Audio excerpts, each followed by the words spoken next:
ಆ ಆ ನಿಜಗುಣ ಏನೈತಲ್ಲ, ಮಾರು ವೇಷದೊಳಗೆ ಬರುವಂತಹ ಸಂದರ್ಭದೊಳಗ ಒಬ್ಬ ಹುಡುಗ ದನ ಮೇಯ್ಸಾಕತ್ತಿದ್ದ. ದನ ಮೇಯಿಸೋದೇನು ಬಹಳ ದೊಡ್ಡ ಮಾತಲ್ಲ. ಮೇಯಿಸುವಂತ ಒಂದು ಕೆಲಸ ಏನ್ ನಡೀತವಲ್ಲ ಅಂತಂದ್ರ ದನವನ್ನು ಮೇಯಾಕ ಬಿಟ್ಟಿದ್ದ. ಒಂದು ಗಿಡದ ಬುಡಕ್ಕೆ ಕುತ್ಕೊಂಡ ಆ ಹುಡುಗ, ದನ ಕಾಯಿ ಹುಡುಗ ಏನ್ ಮಾಡಾಕತ್ತಿದ್ದ ಅಂದ್ರ ಊಟ ಮಾಡಾಕತ್ತಿದ್ದ. ದನ ಕಾಯಿಯವ್ರು ಊಟ ಹೆಂಗ್ ಮಾಡ್ತಾರೆ ನಿಮ್ಗೆಲ್ಲ ಗೊತ್ತೈತೆ. ಅಲ್ಲೇನ ತಾಟ್ ಇರಂಗಿಲ್ಲ, ತೆಂಬಿಗೆ ಇರಂಗಿಲ್ಲ, ಮತ್ ಏನ್ ಇರಂಗಿಲ್ಲ. ಒಂದ 3-4 ರೊಟ್ಟಿ, ಅದ್ರಾಗ ಒಂದಷ್ಟು ಪಲ್ಯ, ಮ್ಯಾಲ ಒಂದ ರೊಟ್ಟಿ ದಬ್ಬ ಹಾಕಿ ಏನೈತಲ್ಲ ಒಂದ ಅರಿವಿ ಒಳಗೆ ಕಟ್ಟಿ ಕೊಟ್ಟಿರ್ತಾರ. ಹೌದಿಲ್ರಪ್ಪ?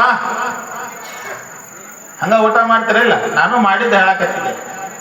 ಇವ್ರೇನ್ ಮನ್ಯಾಗ ಊಟ ಮಾಡ್ತಾರೆ ಇದೇನು? ಅಲ್ಲಿ ಊಟ ಮಾಡ್ಬೇಕಾದ್ರ ತಾಟಿ ತಿಂದಿಲ್ಲ. ಆ 4 ರೊಟ್ಟಿ ಏನಿದ್ವಲ್ಲ ಅವನ್ನ ಎಡಗೈಯಾಗ ಹಿಡ್ಕೊಂಡು, ಅವನ ಅಂಗೈಯನ್ನ ತಾಟಾಗಿತ್ತು, ತಾಟಿನೊಳಗ ರೊಟ್ಟಿ ಹಿಡ್ಕೊಂಡ ಒಂದೊಂದ ತುತ್ತು ಮುರ್ಕೊಂಡು ತಿನ್ನಾಕತ್ತಿದ್ದಲ್ಲ. ಅದನ್ನ ಮಾರುವೇಷದಲ್ಲಿ ಬಂದಿರ್ತಕ್ಕಂಥ ನಿಜಗುಣರು ನೋಡ್ತಾರ. ನೋಡಿ ಅವ್ರು ವಿಚಾರ ಮಾಡ್ತಾರ, ಹಿಂಗೂ ಬದುಕಾಕ ಸಾಧ್ಯತೆ ಇಲ್ಲ ಈ ಭೂಮಿ ಮೇಲ ಅಂದ್ರು.